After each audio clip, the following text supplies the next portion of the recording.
Perfect.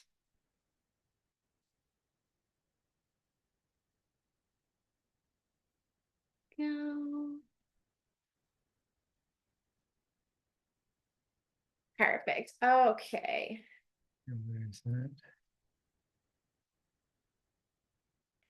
So good morning, everyone. I'm Shauna. I'm the assistant curator here at the Niagara-on-the-Lake Museum.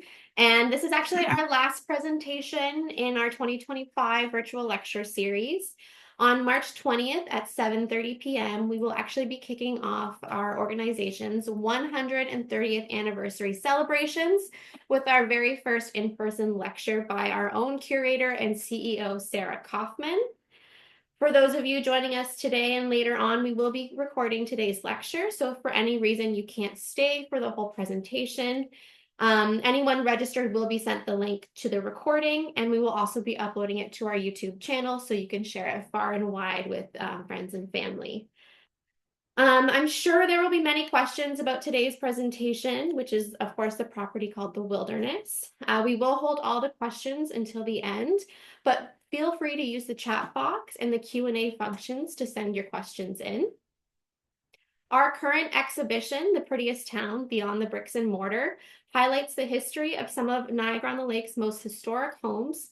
So our virtual lectures this year will focus on some very notable historic homes throughout the municipality.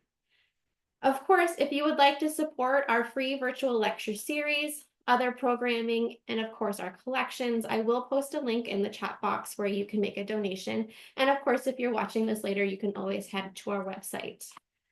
I feel like today's speaker needs no introduction. Richard Merritt is a retired ophthalmologist, and it seems like he's always had a lifelong passion for Niagara's history. So much so that he has authored several books on the subject, has co-curated exhibitions here at the museum, and was named a living landmark by the Niagara Foundation for his documentation and preservation of Niagara's heritage. Today, Richard will be talking about the Wilderness, a local landmark in town, and we'll be sharing updates on the status of this extraordinary property. So Richard, I hand this virtual lecture over to you. Thank you very much, Shauna. It's a real pleasure to be able to give a talk today on the wilderness, which is one of my favorite subjects. So we'll get right into it. So the recent acquisition of the wilderness by the Niagara Foundation is just the latest milestone in the remarkable saga of this extraordinary property. Its indigenous, military, administrative, early horticultural, and nature advocacy elements all contribute to its claim as one of the most unique properties still in private ownership in Ontario. First, a spoiler alert. Although the property has amazingly never been subdivided since 1799, the wilderness name has been associated with the property just since the late 1800s. Apparently, it's one of those quaint Victorian picturesque affectations given by owners to their beloved cottage or farm or estate during that period. Fortunately, the wilderness has stuck. So, what is the wilderness? Before I discuss the modern real estate, I need to remind you that artifacts found here in the 1 Mile Creek indicate that the indigenous peoples were living in the area at least 8,000 years ago, and more recently, the Neutros, the Hattawandoraks, lived in villages nearby. Moreover, these were also the hunting grounds of the Anishinaabe and the Haudenosaunee. Now, the modern real estate description of the wilderness refers to the four original lots which make up the property, nearly 5 acres or 2.02 hectares in total within the town of Old Niagara-on-the-Lake. So you can see here Regent Street on one side and King Street down here. And so as I said, there's 4 lots, 235, 36, 38, and 37. They have never been, in its 226-year history, they have never been severed, never broken up in any way, even through some very tough economic times. So as you will hear today, several men and women have played a critical role in this saga, but perhaps one man is most responsible for its very existence as an entity, Sir William Johnson. 23-year-old Irish-born William Johnson arrived in the Mohawk Valley in the upper portion of the British colony of New York in 1738 to manage his uncle's extensive estates. He soon realized that a fortune could be made in dealing with land sales and leases to incoming white settlers, but also in the forwarding business, trading in furs and other goods with the indigenous peoples in the wilderness frontier beyond. Becoming enamored by the local Six Nations, he often adopted their customs and dress and soon gained their respect and confidence. The Six Nations called themselves the Haudenosaunee, people of the Long House. Originally five nations. The keepers of the Eastern House were the Mohawks, in the Mohawk Valley next to the Hudson River, and the keepers of the Western uh, door of the Long House, metaphorically, were the Senecas. Genesee River and Niagara River were their western boundaries. And in between, in the middle, were the Onondagas, who were the keepers of the wampum belts and the Council Fire. And in between were the Oneidas and the Cayugas. In 1720, the Tuscaroras joined, so then became known as the Six Nations. Now, pre-contact, they had developed a most sophisticated oral book of rights to maintain the great law of peace, Kayan de Rangawa, which dictated how they dealt with one another in their various elaborate ceremonies and council meetings, with their strict adherence to protocol and the intricacies of forest diplomacy. They were able to keep the peace not only amongst themselves, but also negotiate skillfully with other First Nations as well as the encroaching Europeans. As such, they became the most powerful indigenous force east of the Mississippi. The 50 chiefs on their council were chosen by their clan mothers. Hence, it was a matrilineal society.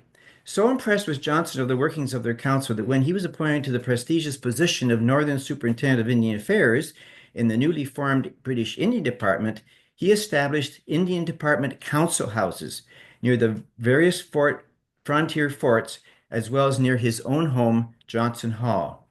Now, at these council meetings, British military and Indian Department officials would meet with representative chiefs in the presence of the clan mothers to air their grievances, discuss treaties, give out semi-annual king's bounty, plus any owing interest payments. As superintendent, his prime responsibility was to maintain the covenant chain of friendship, which was a metaphor for the ongoing friendship and mutual understanding between the British government, the British Crown, and His Majesty's native allies. And this just shows the silver chain metaphorically here, stretching between the British, the Crown, and the indigenous allies.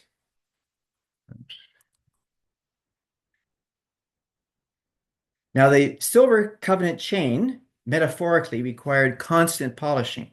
Johnson, for his critical participation during the Seven Years' War, was awarded a hereditary baronet, which is still actually held by a descendant today in the House of Lords in Britain. And he was awarded £5,000. Johnson directed the successful siege of the French-held Fort Niagara in 1759, and he returned to Fort Niagara 5 years later to confer with some 22 First Nations. He crossed the river to meet the Western nations, probably about the area of Queen's Royal Park today. This may be the closest that he himself actually got to the future wilderness site. The resultant Treaty of Niagara Alliance of 1764 is still regarded as a milestone in treaty negotiations with Indigenous peoples. And this was the silver medal that was given to each chief and warrior at that meeting in 1764. Johnson had taken for his first wife a servant girl, Catherine Weisenberg, by whom he had three children, Nancy, known as Anne, Mary, known as Polly, and a son, John, who would eventually inherit both his father's baronetcy and the superintendency of the Indian Department. Upon Catherine's death, Johnson assumed a conjugal relationship with the indomitable Molly Brant, a Mohawk matron who held much sway in the Six Nations community. They had several children, most of whom would later be involved in the Indian Department. Johnson also mentored Molly's younger brother, Diego Joseph Brant, who, although not a hereditary chief, would eventually assume a leadership role among the Six Nations. Now, to accommodate his growing family and social status, Johnson built a succession of increasingly impressive homes, his last abode being Johnson Hall, which still stands today on the Mohawk Valley and is well worth a visit. He and his family lived in baronial splendor. There was a constant stream of colonial and European visitors. Delegations of indigenous chiefs and clan matrons often arrived unannounced but were always welcome. The Johnson children and grandchildren were educated by private tutors. Music was encouraged, all of which created a milieu of privilege, prosperity, and social connections that his eldest grandson, William Klaas, would later attempt to recreate at what would become the wilderness. Keep in mind this image, the large, handsome Georgian mansion, the 50 chiefs gathered semicircle around the council fire in the Indian council house. The painting doesn't actually show, but beyond that circle would have been hundreds, if not thousands, of other chiefs, warriors, clan mothers, and lookers on, people watching on, always listening intently to the proceedings of the council. Now, in 1749, a young German immigrant by the name of Christian Daniel Klaas, with a proclivity for languages, numbers, and the violin, arrived in the Mohawk Valley. He soon caught the eye of Sir William, and was hired as an agent in the Indian department. In due course, he married the boss's daughter. The newlyweds were presented with one of Johnson's earlier homes, which was renamed Williams Park, after their firstborn son, William Johnson Klaas, born in September 1765.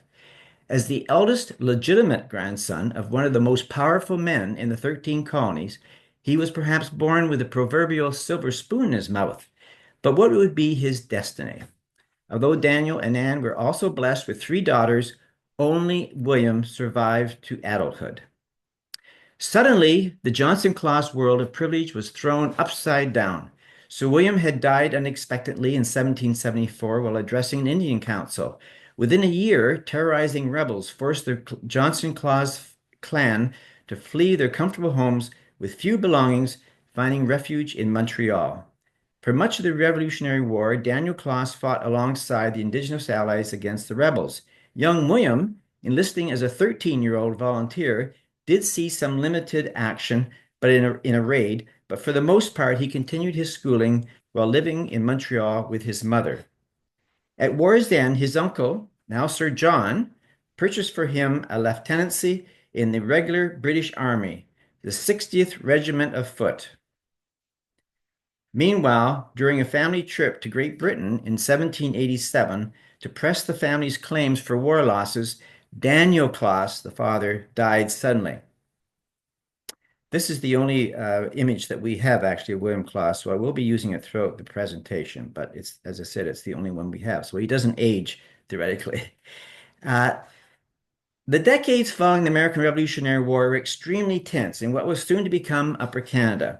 The Treaty of Paris, which had concluded the American Revolutionary War, made no references to the Indigenous allies who had fought so bravely on the losing British side and had lost all their lands and belongings in the Mohawk Valley.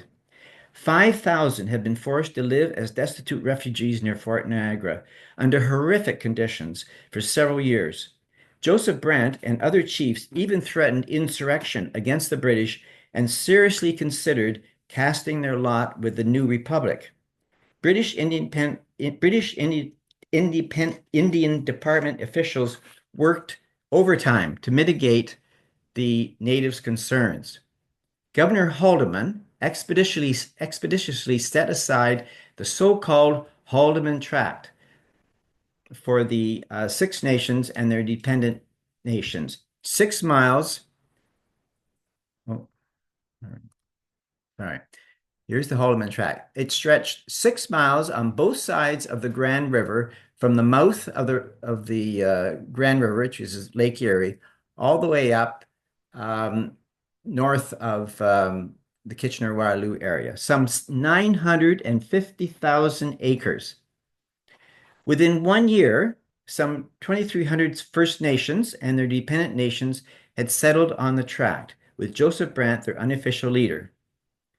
A similar number actually remained scattered on small reserves on the American side, mostly at Buffalo, while 200 took up lands in Talladega on the Bay of Quinte. Now, with the official surrender of Fort Niagara and its Indian Council House to the Americans in 1796, the British Indian Department scrambled to establish its presence on the Canadian side, purchasing Administrator Peter Russell's home in the middle of the Fort George Military Reserve, what we call the Commons today. And you can see that it was quite a substantial home here. This is the plan of it here, and it had extensive plantings of gardens, orchards, and whatnot, formal garden behind. So this was taken over by the Indian Department and used as the headquarters for the officers of the Indian Department. And shortly thereafter, a new Indian Council House was built nearby. Now, with the officers, with the death of the British Indian Department's Niagara agent, Colonel John Butler, in 1796, and the passing of his immediate superior, Alexander McKee, 4 years later, William Claus, with the unabashed influence of his uncle, Superintendent Sir William Johnson, appointed Claus to the prestigious and well-paying position as Deputy Superintendent of Indian Affairs, a plum position he would hold until his death 26 years later. Now, meanwhile, in 1791, William Claus had married Catherine Jordan, eldest daughter of Jacob Jordan, the seigneur of Terrebonne in Quebec. With his new appointment, William and Catherine and their growing family moved from Montreal, apparently taking up residence in the new officers' quarters, former Peter Russell's home. Now, we come to a period of many moving parts. Originally, the 4 lots were granted to 4 individual settlers. Lot 235 to David Demood, who was a carpenter in town for 7 years. Lot 236 to James Whitton, a master carpenter with the Royal Engineers under Lieutenant Robert Pilkington. Lot 237 to Pilkington himself, who was a favorite of Mrs. Simcoe. They often sketched together. And Lot 238 to Joseph Adnams, who was also serving under Pilkington. Now, you have to remember, though, that these two lots here were severed by the meandering 1 Mile Creek, so they weren't really ideal prime building lots. So Pilkington acquired all 4 lots in late 1796, and then he flipped them to John Elmsley, who was then the Chief Justice of Upper Canada, as a site for his future grand estate.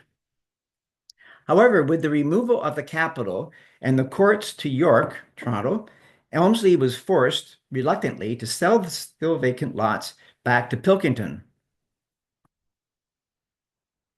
Now, during this period, you have to remember that the most promising means for an enterprising gentleman to get ahead in Upper Canada was to hopefully assemble a large tract of raw land, which one could then subdivide and sell to incoming settlers. To this end, Pilkington had already begun assembling a tract on the Grand River, assisted by Joseph Brant. Meanwhile, Brant was also planning to set aside 5,000 acres as, quotes, parkland, end quotes, on the Grand River for Anne Johnson Claus. But Anne was anxious to sell her house on Montreal's Notre Dame Street in Montreal and move to Niagara to be close with her son and his growing family. Pilkington's 4 lots were in an ideal position. So this is the Fort George Military Reserve. There's Fort George. This is the reserve here, what we now call the Commons. And this is where the Indian Council House was, right in the middle of the Commons. And there is the Pilkington Claus property. Couldn't be any closer. It was really a mere long stone's throw across King Street from the Indian Council House and quarters where William and family were living. And so on the 31st of December, 1799, the chiefs, under Brant's direction, presented the 4 lots to Anne Johnson Claus for many kindnesses shown to the 6 nations by the Johnson Claus family, end of quotes. Now, in exchange for his 4 town lots, Pilkington received 10,000 acres on the Grand River, which was part of his ultimate tract that he accumulated of 30,000 acres, which incidentally he never developed. Now, it's not clear whether Anne or her son began immediate construction of a frame and hewn log home on the forested property overlooking the meandering 1 Mile Creek. Anne died 1 year later, and her niece and companion, Anne Johnson, who was the daughter of her sister Polly, died 10 months later. Together, they were interred in a vault constructed by William Claus in Colonel John Butler's burying grounds. And Claus. So this is an early photograph of the Butler's burying ground, and this is a later vault that was built about the turn of the century. Some of you may still remember this, but has since been completely filled in, so it's no longer visible.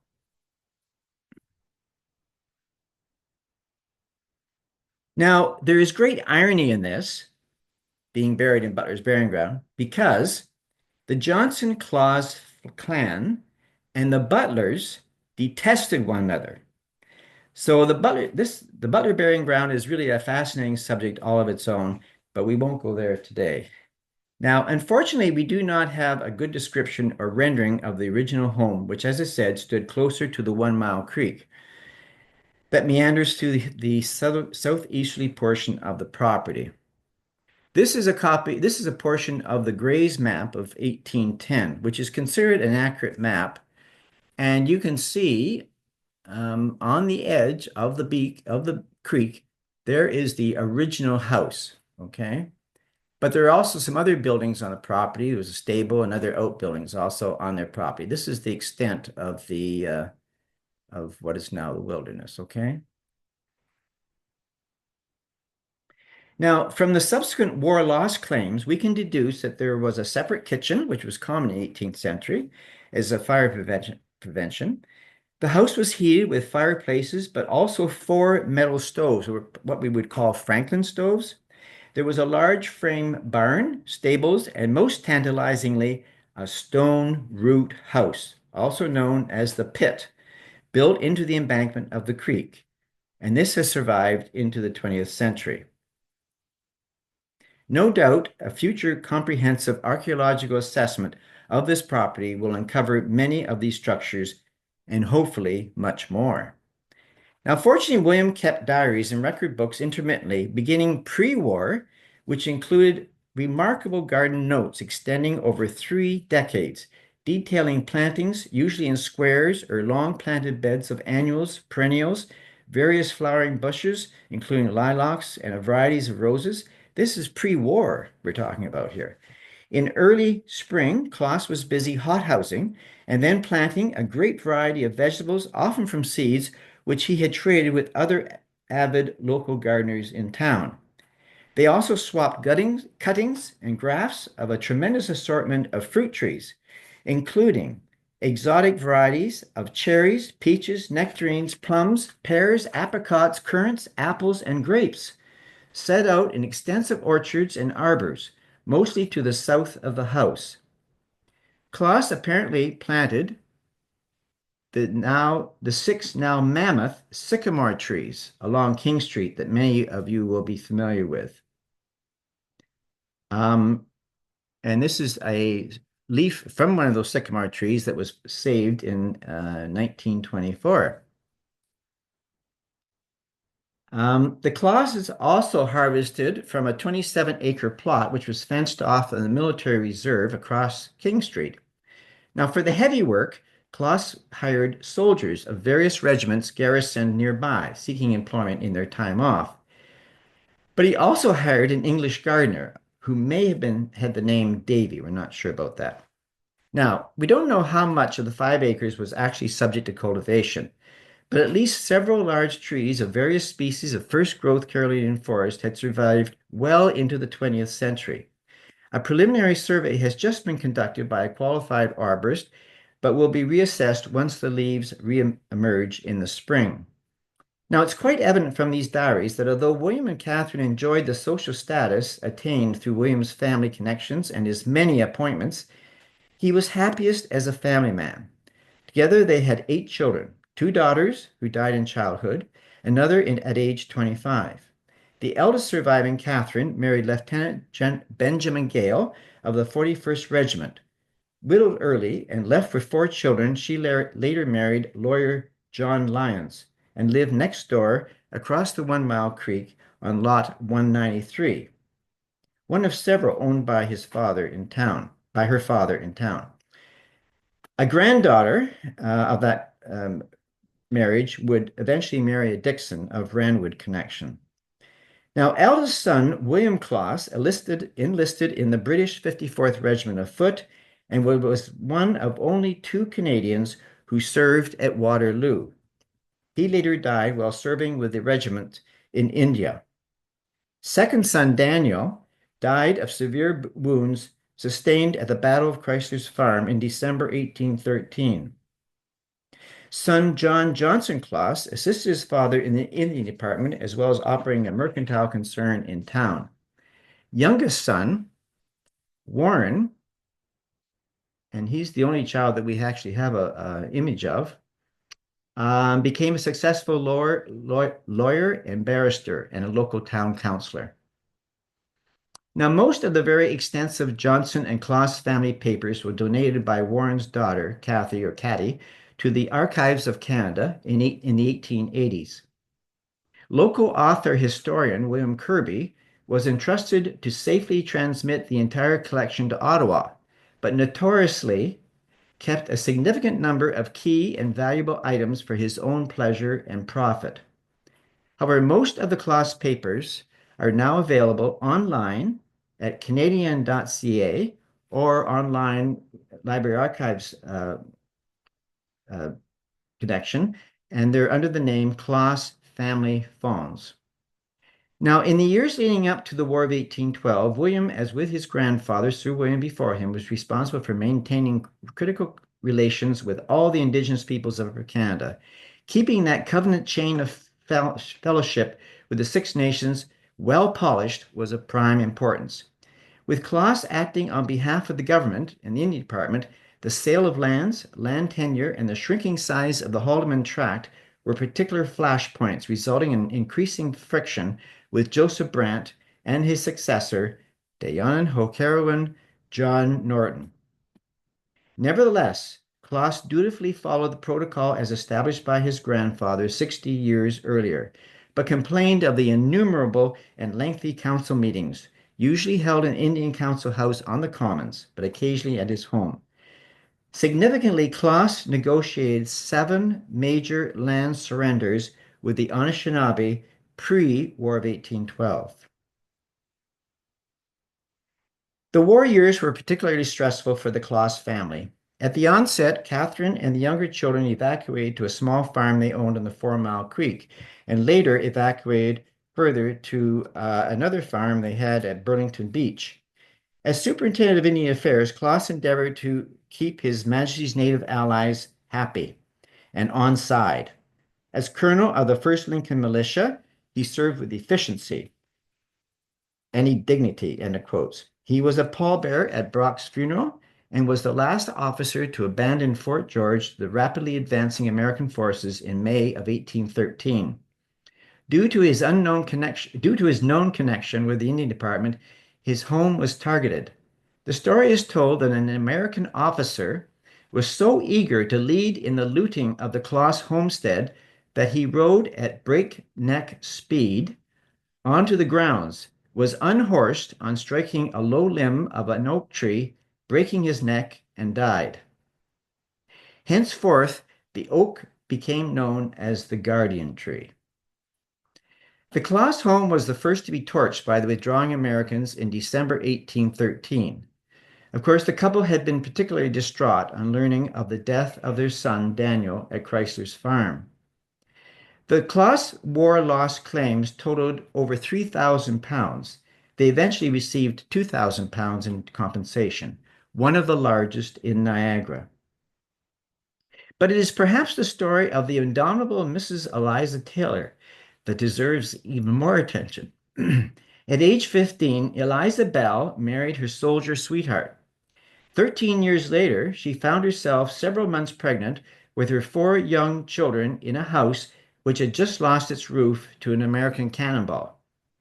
Her husband was the fort major at Fort Niagara, but he evacuated with the withdrawing British forces towards Burlington.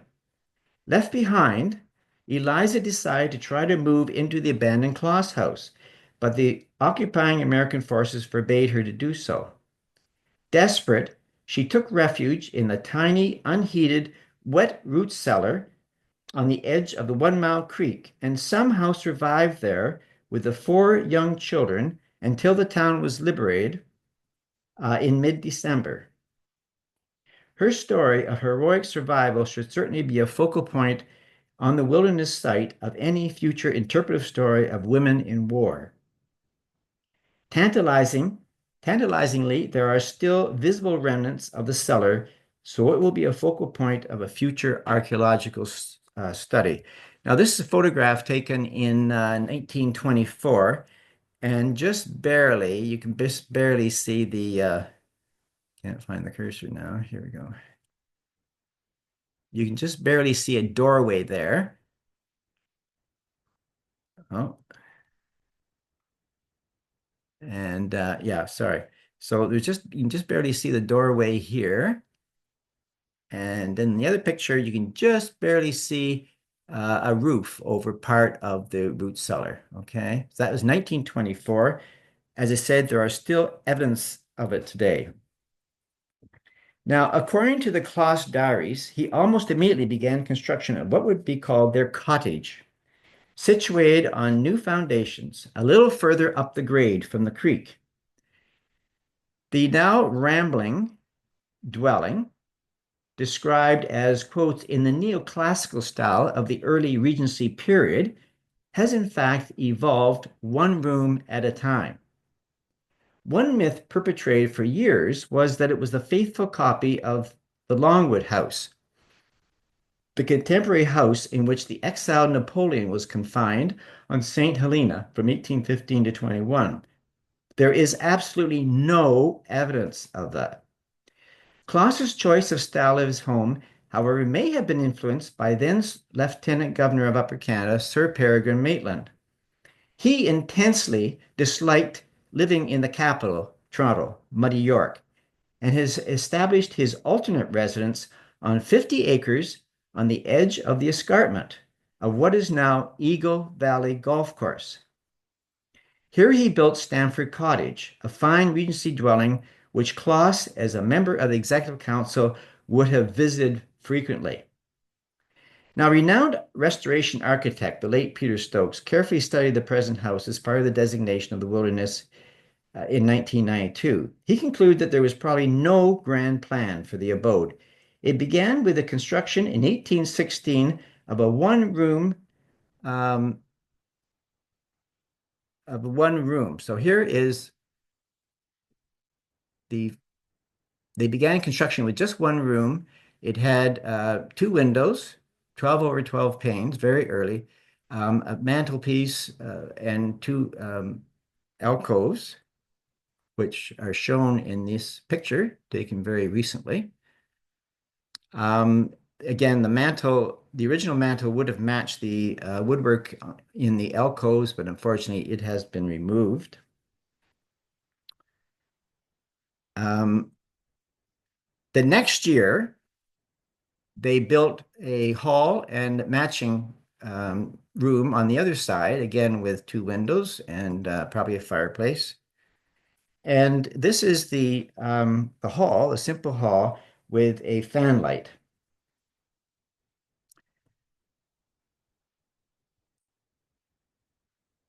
Stokes felt that the next room added was in 1820. Actually, we found in the diary recently that he mentions the starting construction on the foundation for this room in 1818. And at the end of 1818, he's putting on yet another room. So we're not sure. This is a much later room that's here now. So we're just not sure exactly the configuration there, but that's approximately what it was.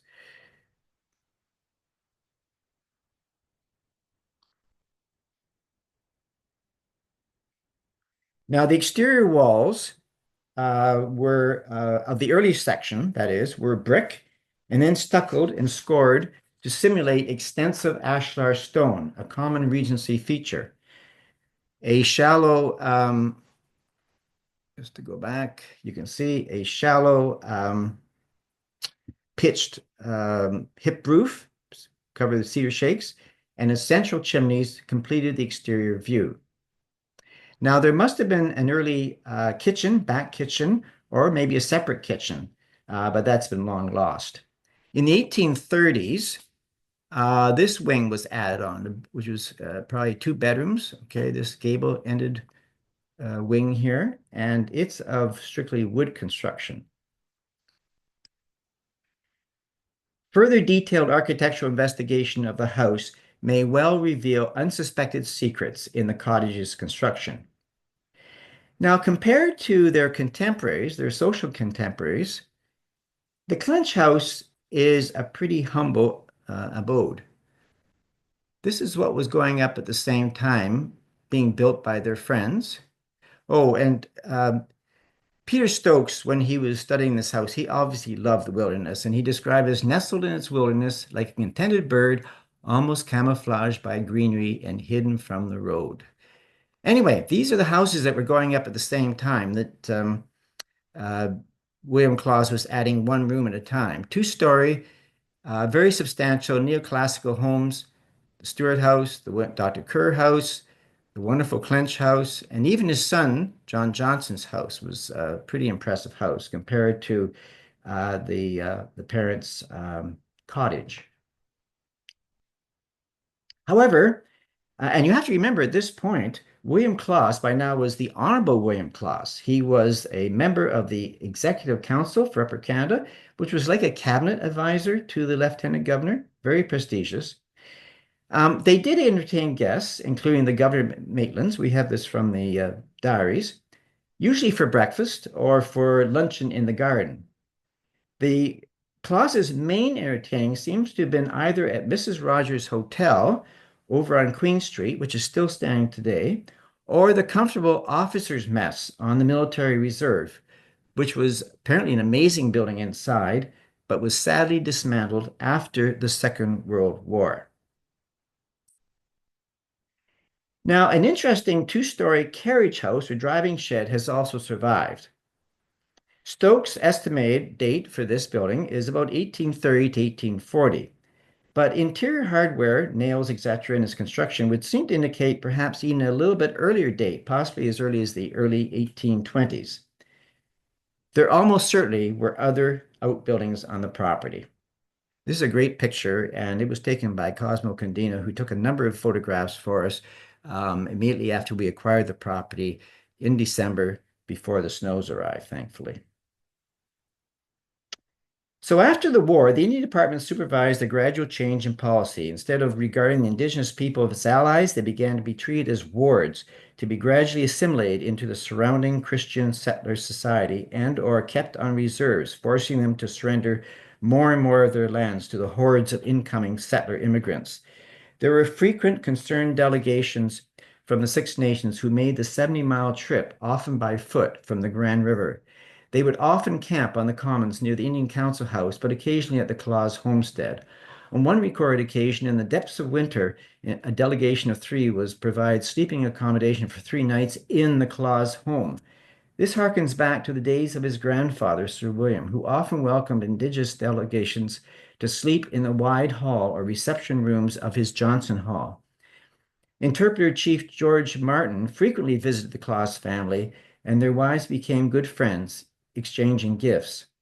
Many of the Six Nations timed their visits to the spring, to the budding of the huge balm of Gilead tree, which is a type of poplar tree, which was on the property.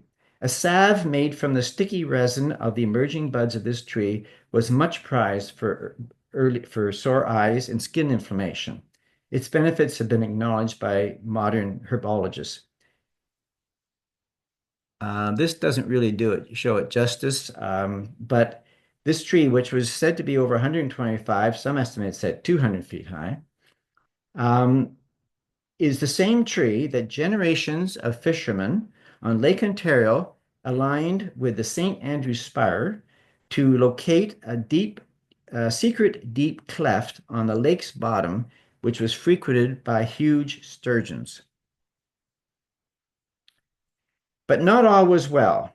At the pinnacle of his influence, William Klaas had developed a cancerous ulcer on his lip, possibly an occupational hazard related to all those peace pipes he had smoked in those innumerable councils.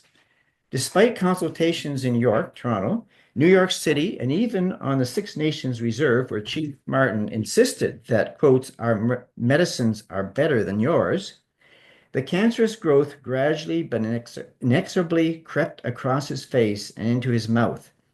Finally, a special council was arranged by Chief Martin to authorize a gift of land from the Six Nations to William Klaas in appreciation of his many years of trusteeship.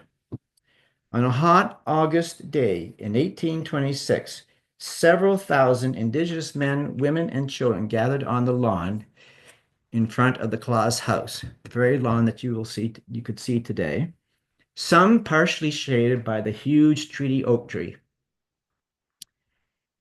The scene is reminiscent of those councils at the grandfather's home so many years ago.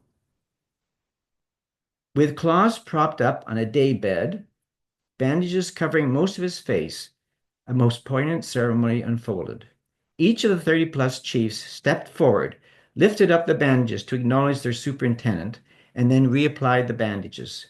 The crowd waited expectantly as the chiefs then held a long council. Finally, each chief proceeded to a table and signed the treaty, surrendering 15,000 acres to the family.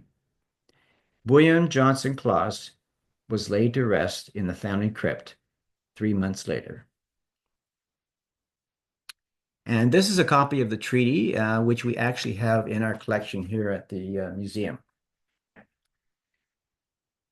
Widow Catherine tried to carry on. Her husband had died in serious debt, owing the Six Nations Indian Fund several £1,000s, which she partially paid off by selling lands which had been granted to her. The grant of 15,000 acres was disallowed. Catherine died in the house they had built together in 1840. The house and property were occupied by son Warren for a period, and then daughter Catherine Gale Lyons for 15 years. She was living next door in this house, which still stands today, just across 1 Mile Creek, and it said was part of William Klaas's properties. But they lived also in the wilderness for at least 15 years, and so the property became known as Gale's Grove, and became a favorite community picnic locale. More bedrooms seem to have been added, and the property was heavily mortgaged in the 1860s and 1870s. A major addition was made in the 1870s, and a double fireplace was supposedly installed at that time. So this is, This is the addition in the 1870s. This wing here was added on to the original front wing, and also kitchen at the back was added. Now, you have to remember, though, that with the relative depression of real estate in Niagara from the 1870s until the 1960s, there really was little or no pressure to subdivide these large estates in the old town.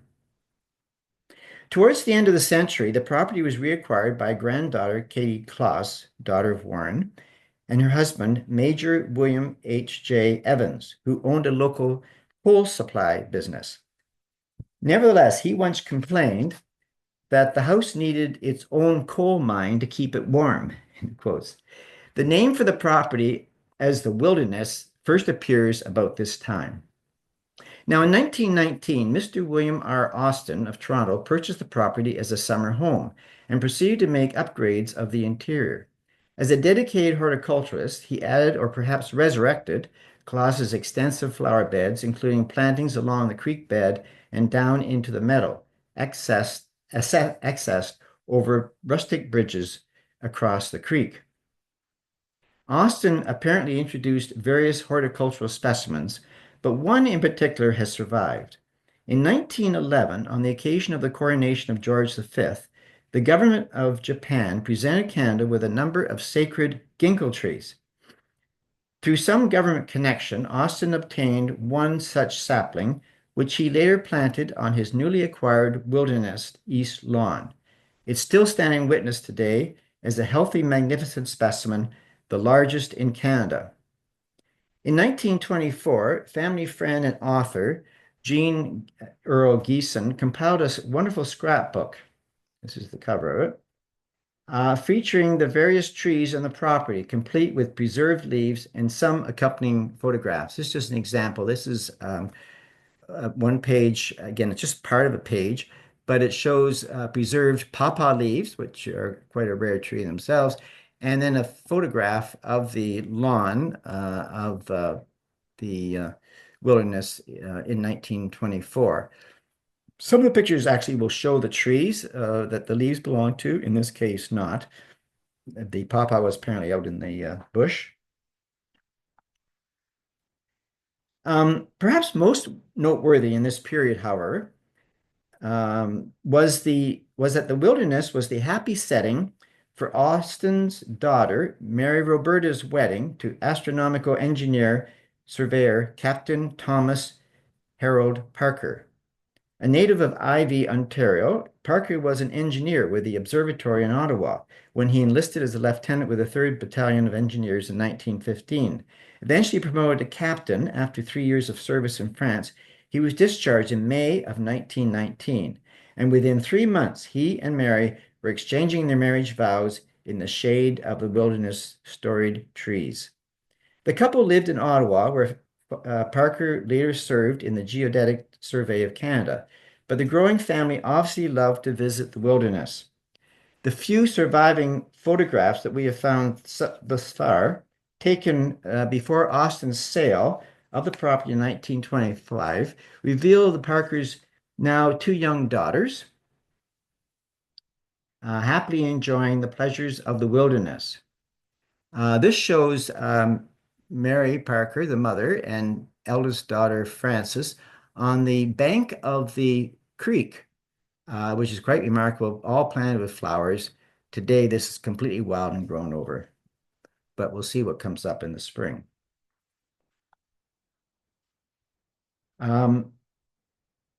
During the Depression, and this is a picture of young Frances, about 4 years of age, standing at the gates. And of course, those gates still stand today. Now, during the Great Depression and the war years, the wilderness, as with many other properties in Niagara-on-the-Lake, fell on hard times, frequently changing hands. At least once the property was nearly sold for unpaid back taxes. In 1946, Thomas H. Parker died. The following year, Mary, living in Ottawa, learned by happen chance that the wilderness was up for sale by anxious creditors. Without hesitation, she purchased the property. By now, Mrs. Mary Parker had 3 young adult daughters. And this is a composite picture of the daughters. So below are the 3 young girls and then the 3 adults. So on the left is Frances, Isabel, and Ruth Parker. The 2 younger daughters left Niagara-on-the-Lake and pursued their own careers elsewhere. But the eldest, Fran, married a Don Mackay about 1953, and 2 children followed, Kia and Tom. When the, quotes, free spirit, end quotes, Mr. Mackay left the area in the late 50s, Fran moved back with her mother into the wilderness along with her children. What a wonderful place to grow up. Fran became the librarian for the St. Catharines Library Special Collections and also served as part-time curator of the Niagara Historical Society Museum. Meanwhile, a garage was added in the 1950s and an enclosed walkway along the rear of the house in the early 1990s. The carriage house was intermittently leased to various locals, including the late well-known Noel Haynes. And it was also leased to the funeral home across the street to store their hearse. Mrs. Mary Parker and her family were adamant that the storied wilderness never be broken up, but over the decades they struggled to maintain the old house as well as the surrounding near 5-acre lands. Garden parties, tours, and teas programs were held to try to raise awareness and much needed funds for the property's upkeep. A severe ice storm in the early 1990s had taken off the tops of some of the tallest trees in the property. One of the three main branches of the tree oak had come down, exposing central rot. An arborist report recommended, in 1975, that is, recommended cables to hold the two remaining massive branches of the ancient tree together, as well as remedial action on some of the other trees. So this is a picture of the so-called treaty oak, over 23 feet in diameter, a red oak. It had lost one of its main branches, but still these two branches were still intact, and it was recommended that a brace be used to hold them together. So there was a fundraising effort spearheaded by Councillor Harold Clement, and they estimated they needed between $1,000 and $1,200, but the fundraising fell short, in part because the historic property was privately owned. However, the Niagara Peninsula Conservation Authority agreed to some remedial action, and members of the Alumni Association of the Niagara Parks Commission School of Horticulture lovingly provide annual maintenance. In July 1982, readers of Ontario's newspapers were confronted with the headlines, "Ontario's oldest resident has died." On a quiet, sunny July afternoon, Isabel Parker was relaxing inside the house, suddenly hearing a sharp cracking sound followed by a tremendous earth-shaking crash. The 500-plus-year-old tree oak, over 2,300 feet in circumference, as I said, certified the largest red oak in Ontario, if not the country, was no more. Within a few years, the other magnificent red oak had met a similar fate, and the top half of the historic Balm of Gilead had snapped off. In 2011, a huge willow tree came down in a windstorm, taking out the rear modern gallery extension. The matriarch, Mrs. Mary Parker, died in 1984, but not before all three daughters had returned to live in the wilderness. In 1994, the sisters, adamant that the wilderness be preserved in its entirety, agreed to a designation of the entire property under Section 29 of the Ontario Heritage Act.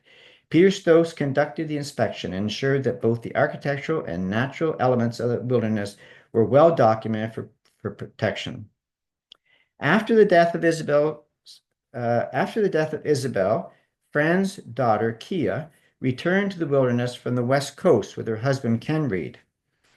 Eventually, Ruth, as the last surviving daughter of Mary Parker, died in 2013. But she had provided in her will that her half of the property be donated to the Heritage Organization, which her executive then designated as the Niagara Foundation. Finally, in December 2024, the Niagara Foundation settled with the estates of Fran Mackay and the late daughter Kia Parker Reed, thanks in large part to the financial assistance of the Gettler Family Foundation and other very generous donors. It's hard to believe that only 2 months have passed since the Niagara Foundation took possession, all in the midst of a most severe winter. Since then, the property has been posted, the building secured, and a major cleanup undertaken of the two buildings, both inside plus their immediate exterior surroundings. A professional arborist's late fall initial assessment of the flora and fauna has been conducted, which of course will be further amplified come spring. However, one does not need to be an expert to recognize that there are dozens of dead trees, some leaning dangerously, many others requiring extensive trimming of huge dead branches. We already know there are many invasive species, bishop's weed, false bamboo, euonymus, poison ivy, and so forth. Complete perimeter and topographical surveys will be finalized shortly. Tenders have been requested of professional archaeologists to undertake an initial assessment come spring. The experienced heritage firm ERA Architects has reviewed and conducted a preliminary on-site inspection of the property and made helpful recommendations to move forward. Meanwhile, University of Guelph landscape architect student Pathian has formulated a useful list of various options by which the Niagara Foundation can hopefully eventually provide ready access to the property by the general public. Serious consideration will also be given to apply for an Ontario Heritage Trust easement, as well as appropriate provincial and federal historical plaques. Understandably, all of this will require financial assistance. Government granting agencies, all levels, and private foundations have already and will continue to be approached. For the most part, however, financial assistance from the public at large will dictate the extent to which the property and its buildings can be rehabilitated, preserved, and available for interpretation and/or adaptive reuse. In my opening remarks, I referred to the remarkable saga of this property, known today as the Wilderness. It is the sincere hope of the Niagara Foundation that each of you will ultimately be able to experience and truly appreciate the unique saga of this extraordinary property in Old Town Niagara. Thank you for your interest. Wonderful. Thank you so much, Richard. Right now, if you have any questions, please feel free to put those in the Q&A function at the bottom of your screen there. We do have a couple that did come in through your talk. So a couple people were wondering where the Mohawk Valley is in relation to Johnson Hall. Okay, the Mohawk Valley flows into the Hudson River. That junction is at Albany and Troy, New York. So you have to get a map out of New York, and you'll see the Mohawk Valley. It resembles in very much in terms of sort of its appearance, and also the flora and fauna, the soil and whatnot, to the Grand River, which was one of the reasons why they chose the Grand River, because it was very much like their homeland, the Mohawk Valley. Another person was wondering if there's any surviving images of the Indian Council House. Uh, yes, we do have some images. Sort of, yes, of the first one, just construction drawings of it. And the second one, that's the one that was built after the War of 1812. In 1822, it was incorporated into the military hospital. And we have pictures of the military hospital taken about 20, 30 years later. So we sort of know what it looked like, but that's the only images that we have of the Indian Council House. Yeah. Were there still historical documents found in the house when it was acquired? Um, well, Shauna laughs, and I will take this opportunity to thank Shauna and Sarah uh, for all their help in us and going through all the material that was left. Let's put it that way. The material that was left in the house. And it was done, we did the sorting under very cold circumstances, I can tell you. And also, unfortunately, there has been a lot of mold has crept into the house. And so the extensive library collection of books that was saved, many of them, unfortunately, could not be preserved. But anyway, we did preserve a fair amount of material. We didn't find any really early material. The scrapbook was one of the things that we were really excited about from 1924. You have to remember that it had passed out of the family, so we didn't expect really to find anything. There was a document that had been framed on the wall that tells a little bit about the ownership of the Kloss family and their descendants in the 1850s and 60s, but we didn't find any really early documents. Now we have been up in the attic, sort of, and we have been in the cellar. So we haven't found anything else there. There is a crawl space apparently under much of the house, and we still need to look under there. But the short answer is nothing really great. Yeah. Have any of William Claus's diaries survived other than those at Library and Archives Canada in the Claus family phone? Not that I'm aware of. Now, as I said, William Kirby, he kept a number of items, and they were passed down through his family. and a number of them were auctioned off in about the 1930s by, I believe, a grandson. And so we don't know what happened to all those documents, but I don't think they would have been diaries. I don't think he was keeping diaries. I think he was keeping more documents that he especially liked. I have to say the diaries are quite fascinating to read, but they are very difficult to read. His handwriting is terrible. You'd think he was a physician, um, but they are quite uh, illuminating. And every time I read them, I do find more material. I remember when you did this presentation in the summer, you mentioned that Franklin actually visited and was noted in his Yeah, diaries. And I yeah. thought that was super fascinating. Yeah, well, a number of people would pass through Niagara and he would entertain them. Um, Seemed usually at the we meet at the at Mrs. Rogers' hotel or and probably over at the regimental mess. And he did meet a number of people because he was a military man. Of course, he would be very interested in these military people. And yes, Franklin, as a younger man, had passed through on his way to one of his expeditions, not the final one, but he Mhm. was yeah, yeah. How much of the Grand River land grant is still occupied by the Six Nations? So the Six Nations Grand River Territory, what they call it today, is approximately 52,000 acres of the original 950,000 acres. It's quite a substantial loss. It Yeah. is, yeah. Individual would like to know if I wanted to leave money in my will to support the wilderness, who should be named? The Niagara Foundation is a charitable organization. It's Mhm. legally documented. So, yeah, it's the Niagara Foundation. And if people wanted to make donations to support the wilderness now, can they do that through the foundation's website? Absolutely. Yeah. Thank you. Perfect. After the archaeological assessment is completed, will there be any attempt to restore any buildings from the past on the property? That remains to be seen. We will have to do an in-depth study of the building as it is there now. My personal preference would be to take it back to maybe its 1830 appearance, the time when the clauses were still there, and remove some of the more modern additions, which don't really add anything to the building. But that's down the road, and we would have to definitely acquire significant funds to do that. Yeah. Yeah. Sure. And however, we do hope that the archaeological survey will determine where the original house was, because we think that would be quite fascinating. And of course, we will be doing a study of the pit where Mrs. Eliza Taylor spent that remarkable winter. Mhm. Have any other descendants surfaced to lay claim to the property?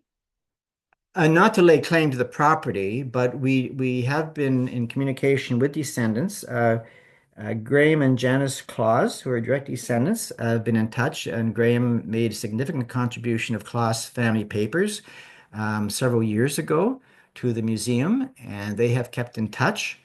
And I know they're probably listening today. Um, Suzanne would like to know, is there any possibility of organizing a tour of the wilderness? Obviously, well supervised.